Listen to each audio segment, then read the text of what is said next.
Yo, what's going on, guys? Welcome back to another video on the channel. This is your boy Domains. YouTube channel's in the description.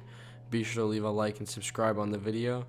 But today we're going to be going over 7 things and 7 warning signs you missed during the coronavirus, during the early stages and before the pandemic started. So leave a like, subscribe, and leave a comment down below, and let's get straight into this video.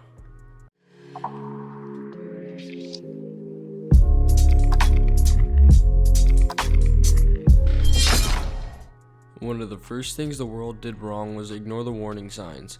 China did a very good job at trying to contain the virus, however, it did end up spreading over to the US. I can back this up because the cruise industry decided to not stop this cruising for weeks after the coronavirus was first detected and as a pandemic, and it helped carry the virus around the globe. Personally, I believe that is a world problem. That is not just a United States problem.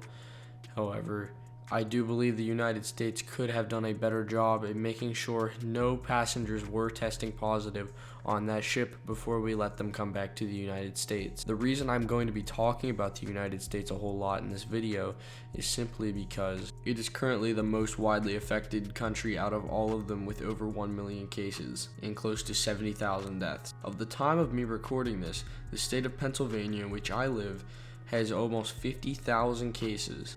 New York City with well over 200,000, in Philadelphia with almost 13,000 as the time of this recording. But yeah, guys, I do believe the world could have taken this virus much more seriously on the cruise ships, and I do believe that is one of the sole factors taking part in how it spread so quickly between countries. But I'm going to try to keep this not extremely opinionated, and I'm trying to keep this logical, so let's go ahead and move on to the second cause. For the number 2 spot, I have that we're not prepared financially for the virus and why it will cause issues. Most of the world's economy, as we know, was already not built for a pandemic.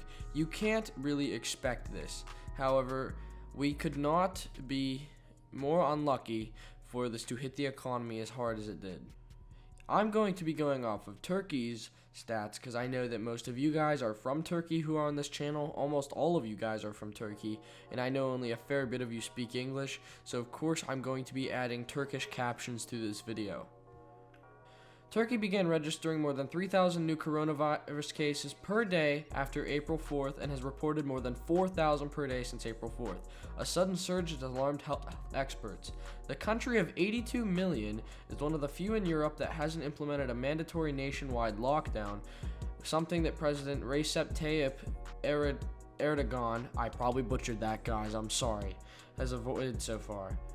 Nearly 2 years of a weakening currency, high debt, dwindling foreign reserves, and growing unemployment, Turkey is particularly bad placed weather a pandemic, experts say.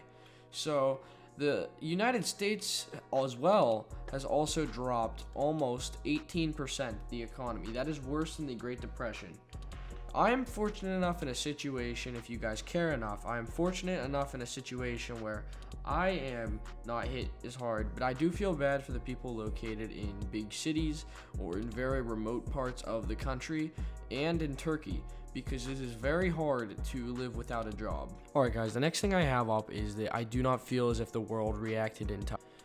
On February 24th, Dr. Duane Canova, the chief medical officer of the Department of Homeland Security, which is part of the United States, sent an urgent email with the subject line, Red Dawn Breaking Bad, to a small group of doctors and public health and pandemic experts.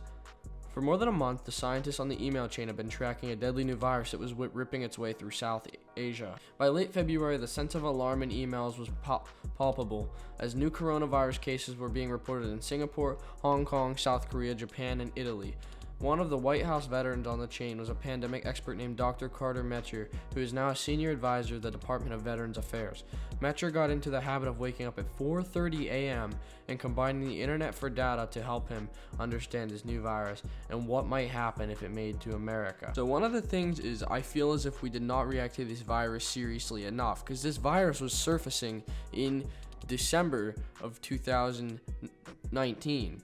And then it started getting bad in Asia, or started spreading quicker in Asia in 2020 in January, And I feel like since we reacted on February 24th, that we were way too late to the virus, and it spread already through Southeast Asia to Italy and through the other countries, and countries were just not prepared enough for this. So next, what we're going to be going over is what went wrong in Italy. Even though the pressure in these hospitals is beginning to elate a little bit and relax, they still are the most. Italy is still the hardest hit country out of all of this. And unfortunately, I think due to overconfidence was another trait shared by the government of Italy in the critical weeks leading up to COVID-19's explosion. Authorities in both countries underestimated how fast the virus could spread and how quickly it could push healthcare systems to the verge of collapse. It took about 3 weeks from the time Italy discovered its first coronavirus case on February 21st to the closure of all non-essential businesses and a national ban of unnecessary movements by the public. Failure was partially justified by the unprecedented nature of the event. It happened despite of the successful policies to contain the pandemic already used in countries such as China, South Korea, and Singapore. Those are examples of countries who they were a good example of what to do when a pandemic is getting started. And I know I said this was just for Italy, but I'm going to involve Spain in this as well. On March 8th, the same day a quarantine zone was declared across much of northern Italy, the Spanish government was encouraging people to cross the country to take the streets for International Women's Day protest. So essentially, the government was telling their people to go in these massive crowds of these already hit hard countries to take care of a protest. Now, I don't know about this one, guys, but that is, I feel as if 100% Spain's fault and Italy's fault. Italy was overconfident and did not properly take care of themselves, and Spain just completely ignored it for a long time, and that's why they got hit as hard as they did. Now, this next one is an opinion warning. You don't have to agree with me, but most of the world and I can agree that China was a little bit incompetent during the virus times in getting statistic data to us, prevention, all kinds of stuff. And now I am almost certain they are just straight up not testing citizens, which is causing their number to go down, and why the United States got hit so hard. And that's why the United States is almost at 1.2 million, I believe. However, China is still at 80,000. The US has a third of the people in China, which doesn't make a whole lot of sense. But anyway, I'm going to get straight into this article. Are China's official reports, including claims that its control efforts are succeeding in the pandemic will soon peak, credible? Omens look bad.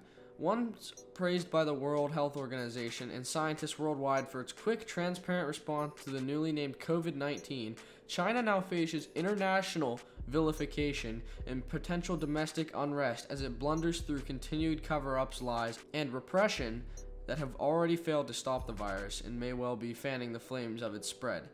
The pneumonia death last week of China's real epidemic hero has revealed the ugliest side of the Chinese Communist Party and its terrible effort to rewrite the history of a seemingly out-of-control pandemic.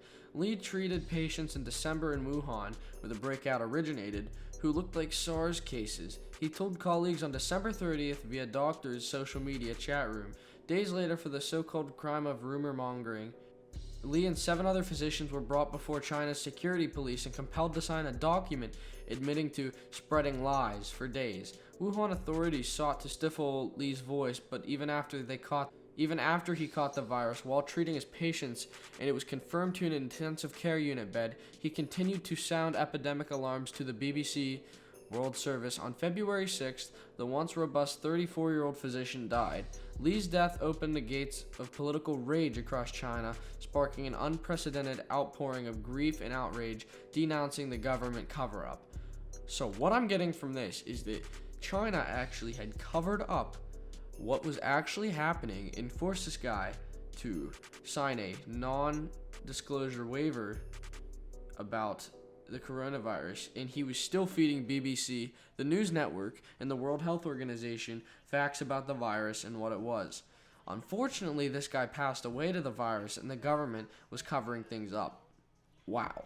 This does not sound right morally or officially. Guys, that's all the time I have for you guys today. Be sure to smash a like and subscribe, And I do hope you enjoyed the video. Stay safe. Be sure to practice social distancing, wash your hands, and stay 6 feet apart from people. And make sure to stay home. Stay home and stay in your area is the most important task of them all. But yeah, guys, hope you have an amazing day. I'm out. Peace. I just fuck the pain, settle in your feels. Yes, little bitch, I know.